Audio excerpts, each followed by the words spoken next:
Good evening and welcome back to NASA's Johnson Space Center and our post-landing news conference for the STARLINER crew flight test. STARLINER touched back down on Earth today or to yesterday, depending on where you're watching from, at 11:01 p.m. Central Time or 1 minute after midnight Eastern Time. Here today to discuss the mission with you and wrap it up, we've got Joel Montalbano, Deputy Associate Administrator for Space Operations Mission Directorate at NASA headquarters in Washington. Steve Stitch, the manager for the Commercial Crew Program from NASA Kennedy Space Center in Florida, and Dana Weigel, the manager for the International Space Station Program here at NASA's Johnson. I'll let them each make some opening remarks, and then we'll open up the floor for a question. If you do have a question, you can on the phone bridge, you can press *1 to let us know. Let's start with Joel. Well, first of all, thank you for joining us, for those here in the room and for those online. As was said, NASA and Boeing safely returned the STARLINER spacecraft just after 11 p.m. Central Time to the White Sands Space Harbor in New Mexico after spending approximately 3 months attached to the International Space Station. It's great to have the STARLINER home. A safe and successful landing was exactly what we wanted. It was uncrewed. Everybody see the systems work is exactly what we wanted. It's important to remember this was a test mission, right? This mission. The team spent a lot of time understanding the board, doing additional testing out at White Sands, doing analysis here. And I mean the team, the NASA team, the Boeing team, across the partnership. We work together to get this data and pull things. We did learn a lot. This was of a crew, the STARLINER on the Atlas V, and the procedures and the processes for that. On approach, some manual piloting. We had a successful docking, and we had 3 vehicles on board the International Space Station as we learned to operate with the systems and the crew and the interfaces there. I want to go ahead and thank the Boeing team, the Commercial Crew Program, International Space Station Program, our international partners, and all the engineers that worked on this mission to get us where we are today. With that, I'll hand it over to Steve. Thank you. Yeah, thanks, Joel, and thanks for your interest in the Commercial Crew Program, and thanks for being here at a relatively late hour. It was a great day today to return STARLINER. It was great to have a successful undock, the orbit and landing of the vehicle. We're really excited to have Calypso back on the ground. Sonny told the ground team, "You've got this, bring Calypso back," and that's what they did tonight. I am thrilled for our Boeing team and all of our colleagues that worked this mission across the country, on the NASA team and the Boeing team. They've put a lot of heart and soul into this mission over many years, and it's a testament to those people that we got the vehicle back safely today. I can tell you that CFT is very personal to our team and to a lot of the people that worked on the mission, and it represents a tremendous honor to bring the vehicle back, to achieve a lot of test objectives today when we brought the vehicle back, and then really pave the way for future STARLINER missions. I'm happy to report STARLINER did really well today in the undock, the orbit, and landing sequence. We used the NASA docking system for the second time on the mission to undock from the space station. That system performed really well. It's a derivative system what we use for Orion down the road, so it was good to pave the way for Orion as well. The spacecraft executed a nominal breakout sequence, the first time we've used that. To back away from the station, we backed out to about 5 meters and then did a series of about 12 burns using the service module forward jets.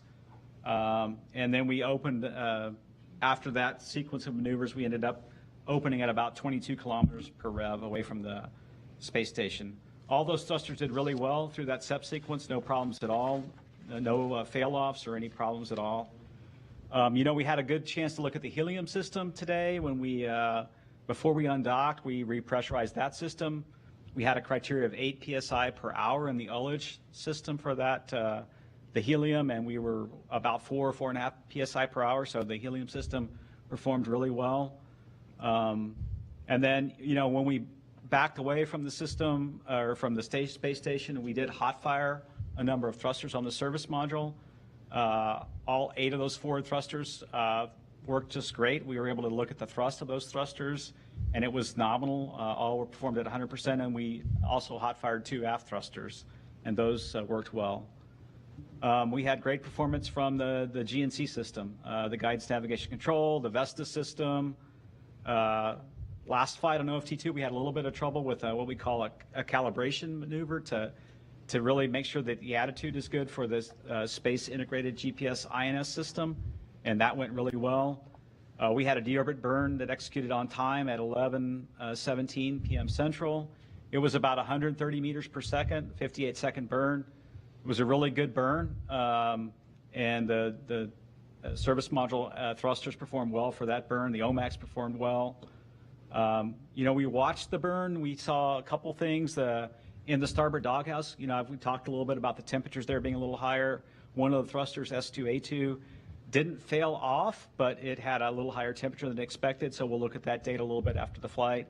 And then another thruster in the top doghouse had a little higher temperature. We intentionally had planned to inhibit the software to let thrusters fail off during the deorbit burn, and that worked fine. So we really need to go back and look at all that data. The service module separated away just fine. That sequence went well. Once we separate the service module, we don't have good insight into those thrusters on the service module, but we expected it to be in the Pacific Ocean right where we intended it to be. During entry, the vehicle performed great. It flew just fine. The GNC system performed well. Perfect entry. The one thing that we will have to go look at after the flight is when we hot fired, before we had the entry, we hot fired on the crew module. There's 12 thrusters, and one of the upfiring thrusters did not perform at all. We hot fired it twice, and we used two different methods to talk to it, two different parts of the avionics system, and we never saw any chamber pressure or any pulses there. It looked like this is different than the service module thrusters. It's what we call a monopropellant system. It's very simple. It has a valve that opens, and then the propellant flows across a cat bed, and as it flows across that cat bed, there's a reaction and causes thrust. And for some reason, that thruster did not perform, but we used the redundant thruster on the other manifold. There's another upfiring thruster that worked just fine during entry, but something we'll have to go work at. It was a bullseye landing, great landing out at White Sands. The one thing we worked a little bit during entry is, for some reason, when we came out of the plasma, the navigation system, we call it the SIGI-3, kind of failed off temporarily, and then that system was brought back on, and it was tracking just fine. SIGI-2 also had a couple little hiccups during entry. We'll have to go look at that. That's really the only things that happened during entry. The sublimator that we had a little trouble with, that's a cooling device that is used to cool the vehicle during entry. It performed really well. We had a little trouble forming what we call an ice block on that during ascent, and that performed great tonight. It's really great to get the spacecraft back, and then we'll start the next steps. So we've been talking to the Boeing team already about next steps. We want to get into the spacecraft and start working on the helium system. We talked about, we know we have a seal that we've got to go replace on the flanges on the RCS thrusters. We need to upgrade that material to make it hypergol compatible, and then maybe a little bigger size. We'll do that. Boeing's already formed teams to look at the changes that need to be made for Starliner 1 in terms of the thermal environment in the doghouses. Can we do something different to make the doghouses a little less thermally severe for the OMAC burns and the thrusters? A second team is looking at the hot fire of the thrusters that's needed on the service module to complete the qualification and make sure we understand which pulses cause the Teflon seat on the oxide to swell. And then thirdly, there's a GNC team already formed to look and figure out how we go fly the vehicle differently. Can we change the dead bands? Can we change the way it flies to not stress the thrusters? And so that work has already started. And that's really the path to Starliner 1. So I'm super proud of the team. It was a great day for the Commercial Crew Program and also for Boeing. Congratulations to that team who worked so hard. It's great to have the spacecraft back, and we're now focused on Starliner 1, and I'll turn it over to Dana. Thank you very much, Steve. And thank you all for being here with us at this very late hour, and for your interest in the undocking of the Starliner from the International Space Station and its successful landing. I want to congratulate the Boeing team. They did a fantastic job with the operations this evening. They had to make a number of changes to the plan in short order. There were a lot of differences between the crewed and the uncrewed mission, including, as Steve talked about, the differences in the departure sequence. fantastic job executing that. After Starliner undocked from the Harmony or Node 2 forward port, it backed away and then executed a series of breakout burns. It went up, over, and behind ISS. The crew was watching it until it was out of view, but then they came back and they watched the re-entry and the deorbit. In fact, they got some really neat views of the Starliner streaking through the atmosphere using some of the station video cameras on board. Pretty neat to see. The rest of the month in front of us on board station is really busy. I know I've talked to you about this before, but just as a reminder, next week we've got the Soyuz crew exchange with the launch of the 73 Soyuz on September 11th, bringing up NASA astronaut Don Pettit. And then we're returning NASA astronaut Tracy Dyson on the 72S Soyuz when that comes home. At the end of the month, we'll bring up Crew 9, do a handover between Crew 8, Crew 9, and then bring the Crew 8 vehicle home. I do want to express my sincerest appreciation for the team. They worked tirelessly over the whole summer. You know, we had the Starliner on board station for months. Most folks were working nights, weekends. They did an excellent job. The proof is in getting the vehicle safely home today. I know we've got a lot of things that we learned on the mission. We've got work in front of us, but I know that we've got the right teams in place to tackle these challenges and help us fly our future Starliner missions. And with that, I will hand it back over to Brandy. All right, thank you.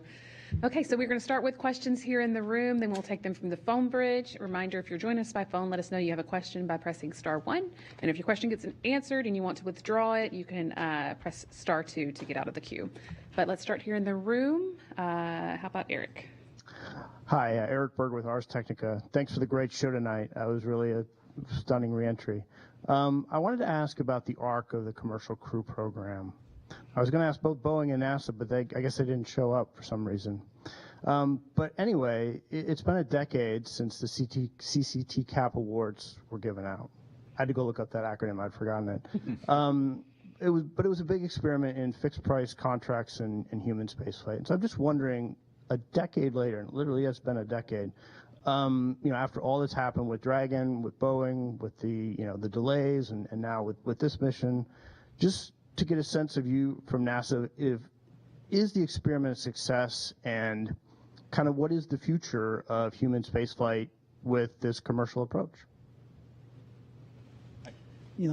I'll start, from a commercial standpoint. We have 2 crew vehicles, the Dragon, Starliner, and obviously some work that we need to do on Starliner. We have commercial vehicles with cargo vehicles in the Dragon and the Northrop Grumman Cygnus. We have the Dream Chaser that's coming up next year. And so is it slower than what we expected? Absolutely, right? It is slower, but we're making progress. And to me, we are learning. Every time we have a mission, we learn something. That gets passed on. We're sharing things across the commercial world.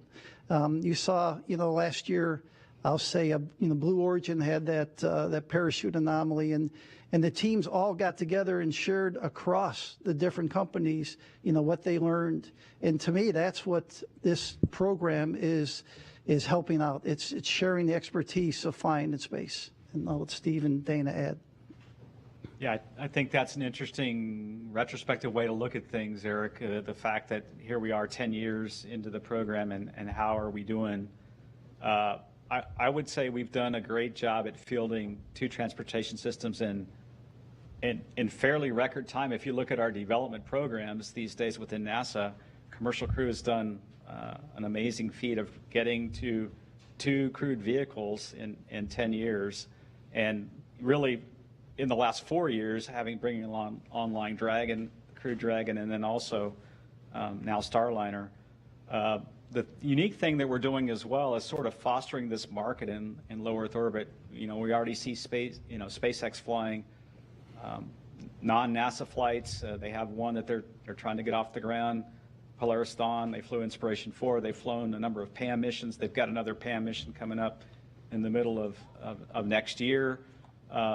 So you're starting to see that market get fostered in non-NASA missions, which was what we want. And then if you really think about our vehicles and what we really want to do, space station's a great vehicle. It's an awesome place. But at some point, the space station is going to need to be retired. And so we're preparing vehicles right now to be there in the future for these commercial LEO destinations as well.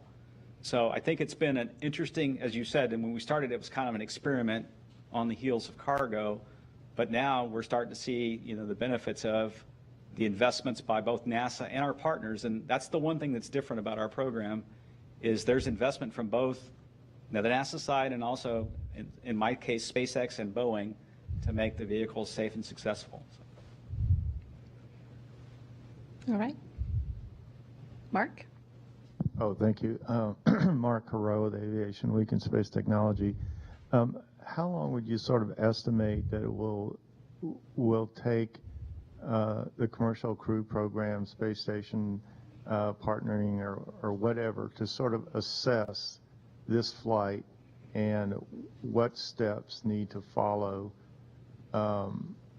just kind of to make a full report that you're all satisfied with that lay out steps ahead? Yeah, I think the timeline is a little bit, we're going to take our time to figure out what we need to do to go fly Starliner 1 right. We've laid out right now, manifest-wise, we have that flight booked next year in the second slot of the year. The first thing we'll do when we get the vehicle back is continue to look at all the data, look at the thruster performance for this phase of flight in detail. And then we already have these teams that I've talked about established. They're going to start meeting weekly on looking at the design changes required in the helium system to eliminate the leaks. And then can we fly the vehicle different? Can we change the thermal in the doghouses? What testing do we need at White Sands? It'll take a little time to lay that out and then get into the testing. And then, I think we'll see where we're at in another month or so, and then we'll have a little bit better idea of what the overall schedule will be. Okay. Gina, go ahead. Gina Sinceri, ABC News. I'm not sure who wants this, but we heard a lot about the problems, but what about Starliner's performance particularly impressed you or surprised you in a positive fashion? Yeah, I would say not a surprise, but if I just look at the 3 flights we've flown, OFT-1, OFT-2, and CFT, the Starliner performance and executing the entry phase has been just about flawless, other than the problem we see with the SIGI when it comes out of the plasma a little bit. It has a little trouble acquiring in one of the receivers, it seems. But if I look at the way the vehicle flies, the thruster performance, hitting the target at the landing site, the parachute deploys, separating the forward heat shield, and getting the drogue parachutes out, stabilizing the vehicle, then putting the main parachutes out, and then separating the heat shield, which is a complicated separation, and deploying the airbags. The third time now we've landed a capsule in the U.S. on land.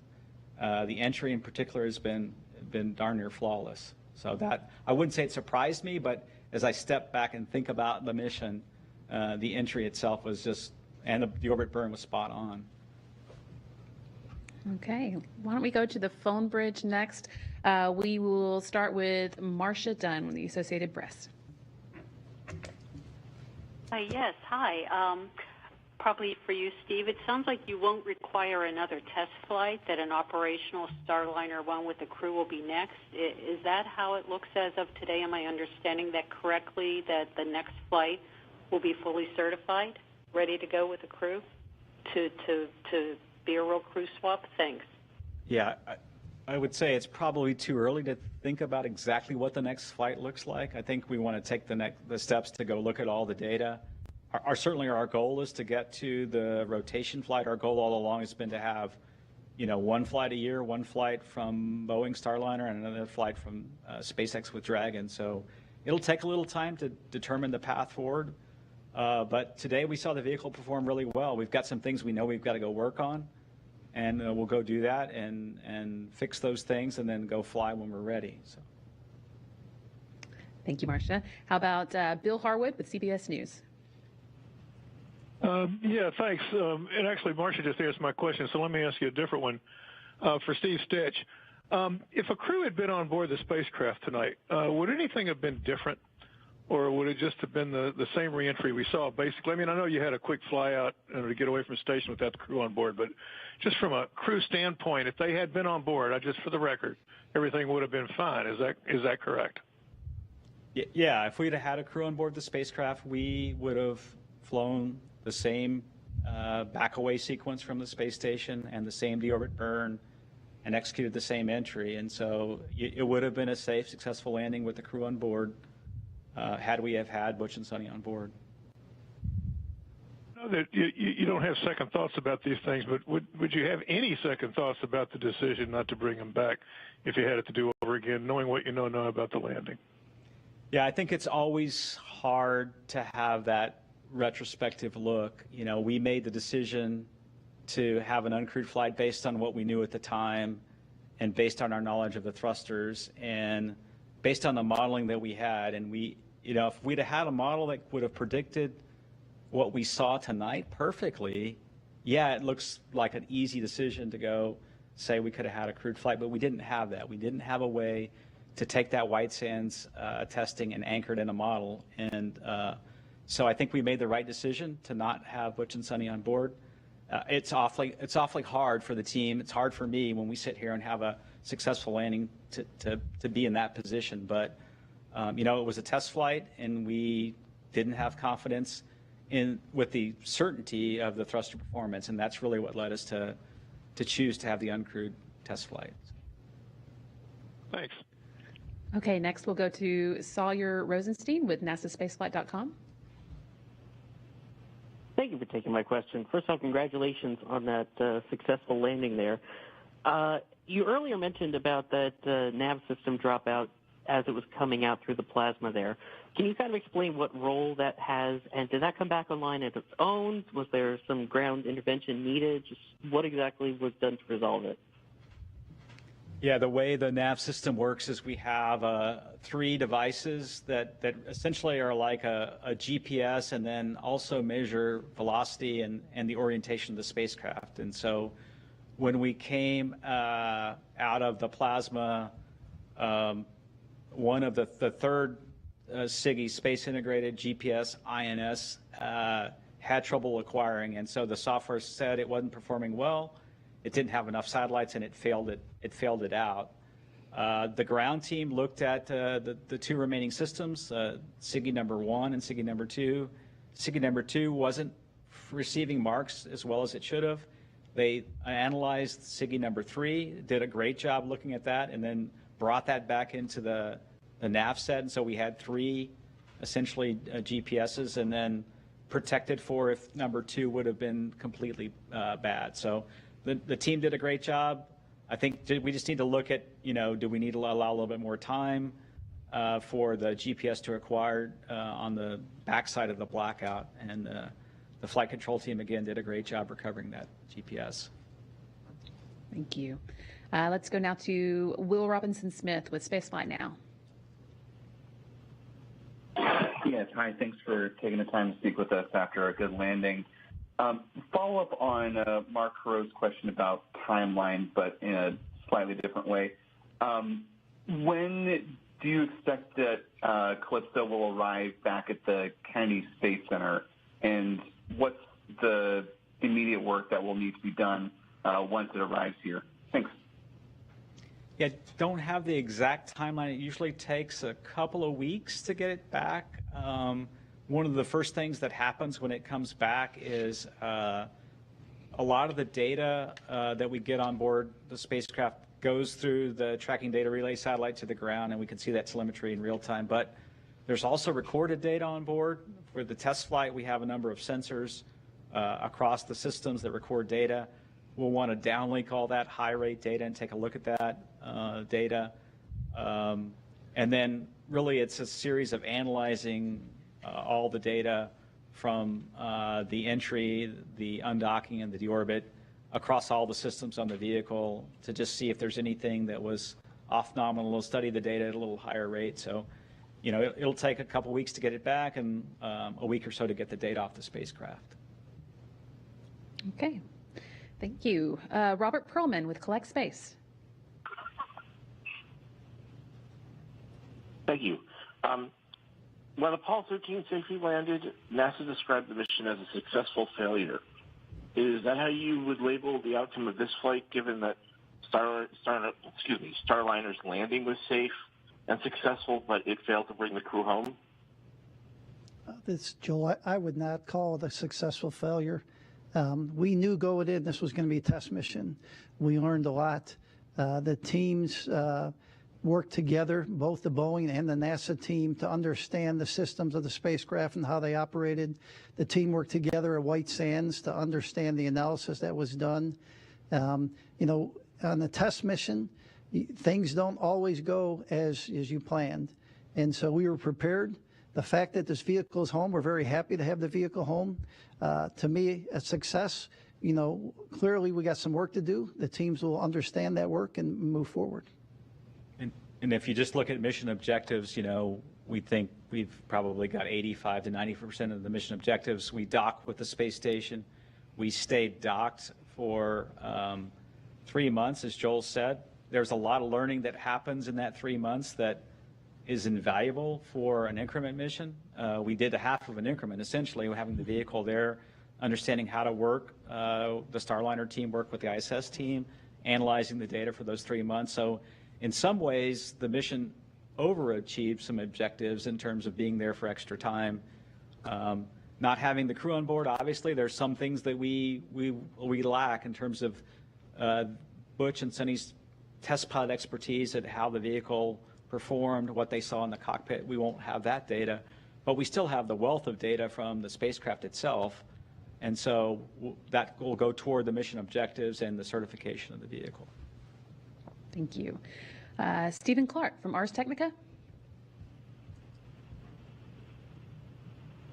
Hi, good morning. Thanks for taking my question. A couple ones, if I could.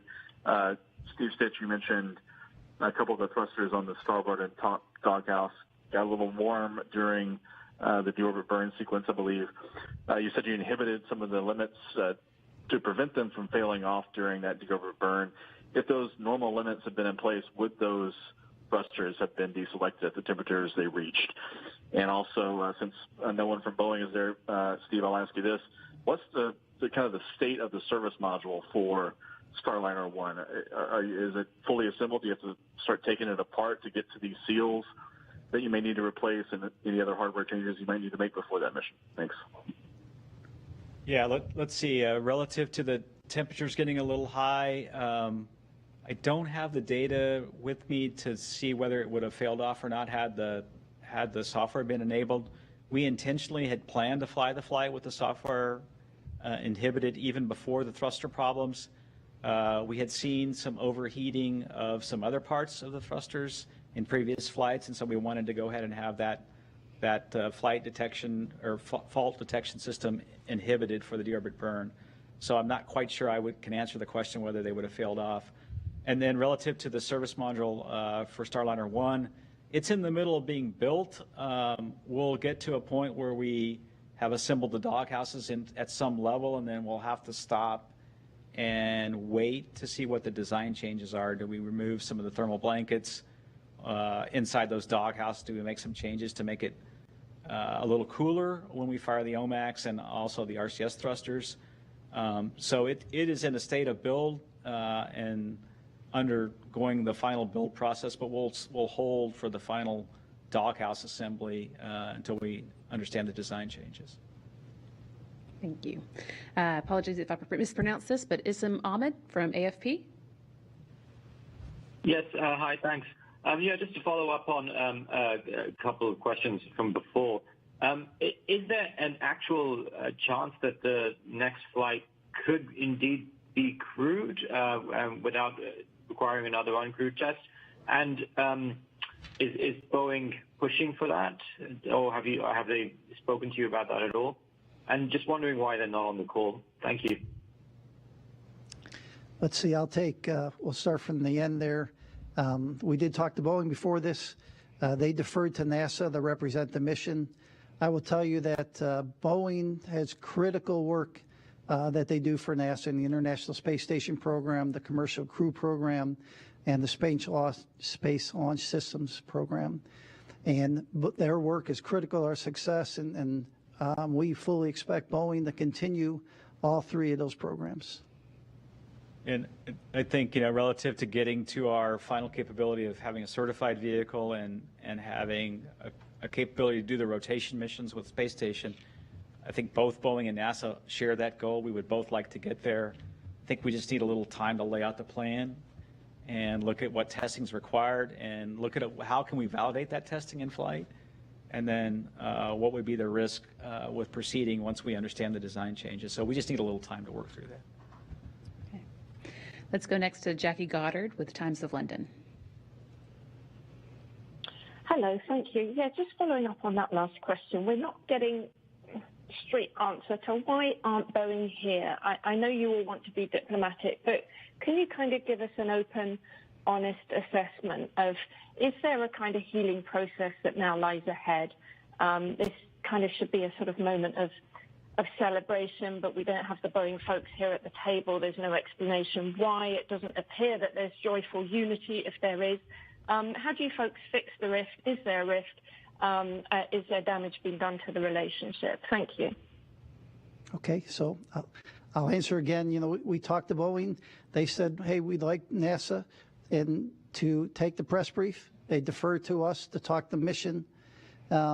I can tell you that the three of us have all talked to the Boeing managers after the landing.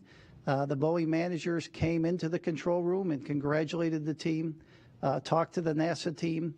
And so Boeing is committed to continue their work with us. And I think, from a human perspective, all of us feel happy about the successful landing, but then there's a piece of us, all of us, that we wish it would have been the way we had planned it. We had planned to have the mission land with Butch and Sunny on board. I think there's, depending on who you are on the team, different emotions associated with that. And, I think it's going to take a little time to work through that. For me, a little bit, and then for everybody else on the Boeing and NASA team. So. Okay, next up we have Micah Maidenberg from Wall Street Journal.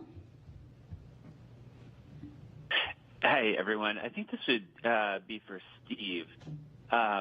Steve, closing the mission, I think, unlocks a milestone payment for Boeing. Is that right? And how much would that payment be?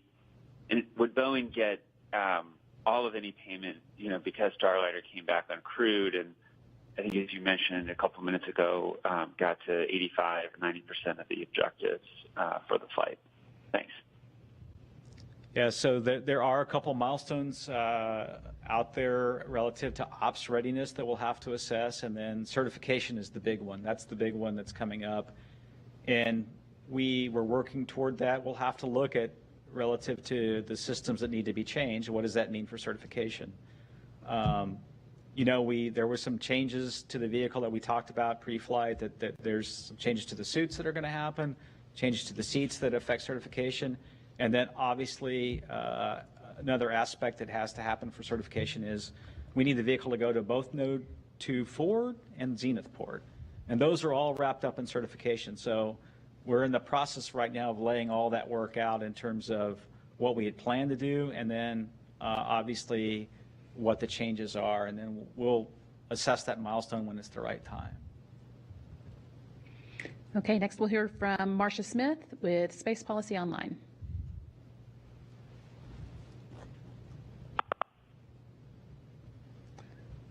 Marcia, if you're online, you can ask your question now. Sorry, I thought that Michael was still asking a question. But anyway, my question had to do with the crew module thruster. And I'm curious, when was the last time that thruster was tested? And were there any problems with the crew module thrusters on the previous two flights? Let's see, that's a good question. That thruster, the upfiring thruster, CTU-2, was last used in 2019 on the OFT-1 mission. It performed well. All the thrusters on OFT-1 on the crew module performed well. We did have one thruster that was deselected by the software on OFT-2. This was the crew module thruster. It was very late around the time frame of drogue deploy, and we figured that out to be a command problem. So where the command didn't come out of what's called the integration propulsion controller correctly to the thruster, we took that thruster off the vehicle, and we sent it back to the vendor. The vendor tested it, hot fired it, that thruster worked fine. This thruster today looked different, I would say. In terms of multiple attempts to hot fire it, it had no response at all. The thruster that had failed off due to a command problem had multiple thruster firings. It passed the hot fire in OFT1, in OFT2, and then also had multiple firings during the entry. This one, for some reason, just never fired, and so it looked like the valve perhaps was not opening for some reason. So we'll have to take that thruster off the vehicle when we get it back to the C3PF, send it back to the vendor for some analysis, and then we'll know more about what the fixes are for that as well. Okay, now we are going to go to David Curley with Full Throttle. You've talked to Steve in the past about, what do we do about the vehicle? Is it changing some of the materials in the thrusters? Is it redesigning the doghouse? I know you have a lot to learn still, and so does Boeing, but how much work do you think is actually ahead? Is it just using a computer to tell the thrusters to fire in a certain way as you did on reentry today to change their performance? What do you actually think you'll have to do? Yeah, that's a good question, and we have again several teams off looking at that. What we would like to do is try not to change the thruster. I think that is the best path. The thrusters have shown resilience and have shown that they perform well as long as we keep their temperatures down and don't fire them in a manner that causes the temperatures to go up, that then causes either the vaporization of the oxidizer, which causes low thrust, or the poppet swells. Today, obviously, with the thrusters had all recovered at station, and obviously it looked like today we didn't have those high temperatures. We knew that the downhill phase would be a little less demanding on the thruster than the uphill phase.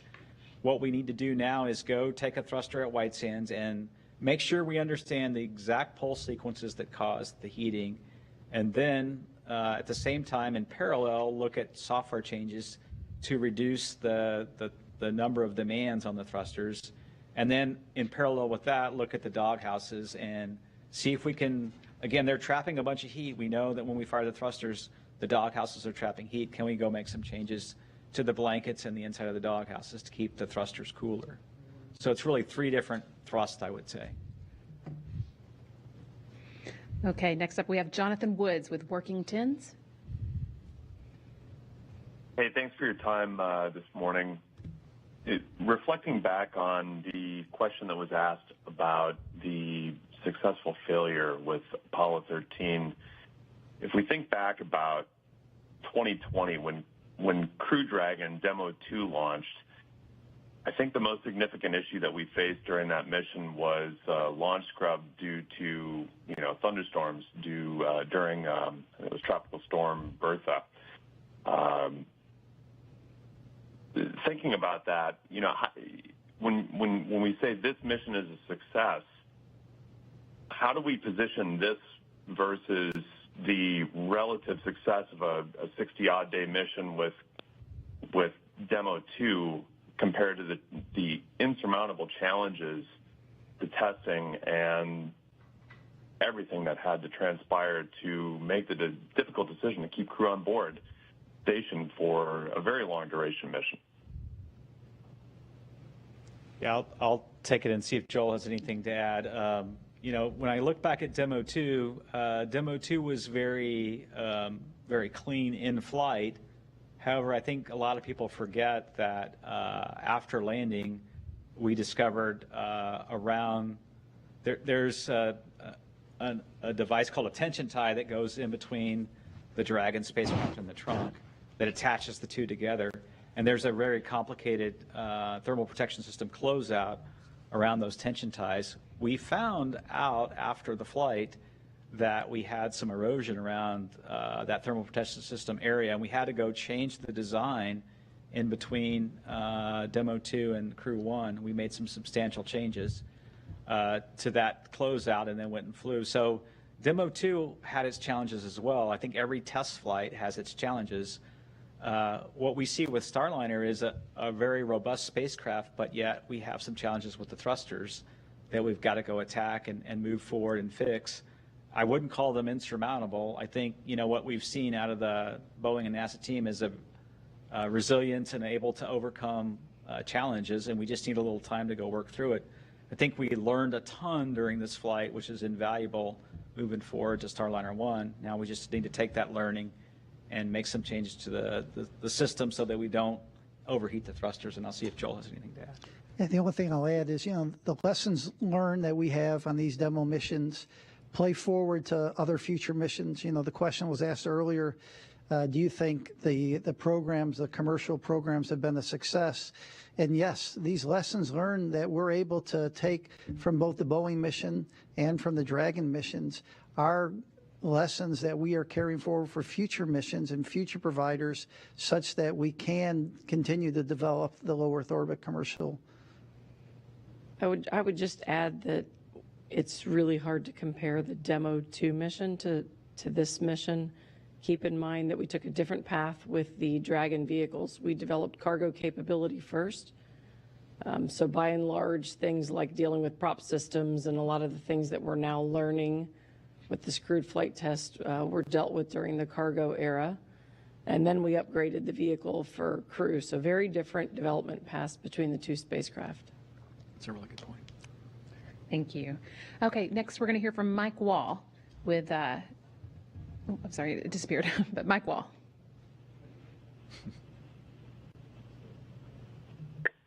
Yeah, hi. I'm with Space.com, actually. Thank you for taking my question. Yeah, I just wanted to say, first of all, congratulations on a successful landing. And second, I was just wondering if you heard anything more from Butch and Sunny, just kind of how they're feeling today, what their reactions were to the landing, and just how they're feeling about, like the next few months that they'll be spending on orbit. Thanks. I haven't spoken to them today. Obviously, today was really busy. They were on board doing a lot of work for us. They did wish the vehicle well and best wishes for the landing. And of course, they watched it the whole evening. So no updates from what I reported before. You know, after station's always busy. I know I always tell you guys that, but after Starliner departed, they were off working on other activities for us. So right away, they jumped into some other work. So no other updates from what I've reported to you previously. Okay, and we've got one more question on the phone bridge from Sophie Sanchez with Cosmic Chicago. Hi, thank you for taking my call. I had a question about the failed thrusters that were mentioned. Was the redundant thruster that you mentioned part of the same system? And just a hypothetical question, I guess, if that had failed, what would have been next, and what could have happened if they both failed? Thank you. Yeah, we did have a redundant thruster available on the crew module to do the function that we needed. We did need that thruster to work during all of entry, so I wouldn't say all of entry, but through the highest part of entry to a certain phase. If that thruster would have failed, it would have been acceptable. But once we got off the separated from the service module, we no longer have those thrusters. So the one remaining up-firing thruster worked just fine. We'll go back and understand what happened with the CTU-2 thruster that failed, and we'll go solve that problem and move forward. Okay, we did have one more question come in from Kenneth Chang with the New York Times. Yeah, hi, thank you. This is for Steve Stitch. So during this news conference, you've outlined a bunch of work that you need to do, especially with the thrusters and the dog houses. In the past, you've also mentioned that it's really hard to test the dog houses on the ground because getting the whole system to mimic what you see in space. How will you be able to get enough data through simulations and through testing that you have the confidence for Starliner 1 without flying another test flight? Yeah, that's a great question. We're going to take the data from this flight and work to build models on the ground, and then we're also going to look at, is there a way to test what I would call an integrated doghouse on the ground in a vacuum chamber. We've got some ideas on maybe how to do that. At White Sands, we'll put a team together to see if we can actually put it in a chamber and fire the OMAX and the other thrusters and get that data in that environment, and then, you know, extrapolate that data to the orbit vehicle. So there may be a way. We just need a little bit of time to work through that. All right. Well, I think that is our last question, so we will wrap up there. Thank you so much to our briefers for sticking with us through a late night. We really appreciate it. And thanks to all of you for following along with Starliner's test flight. We appreciate that as well. Please continue to stay tuned next week, Wednesday morning at 10:15 a.m. Central, 11:15 a.m. Eastern Time. We're going to be having the coverage of the Soyuz MS-26 launch, carrying NASA astronaut Don Pettit and his cosmonaut crewmates Alexei Ovchinin and Ivan Wagner to the International Space Station. So more to come in space. Please stick with us, and we appreciate your coverage. Thanks so much.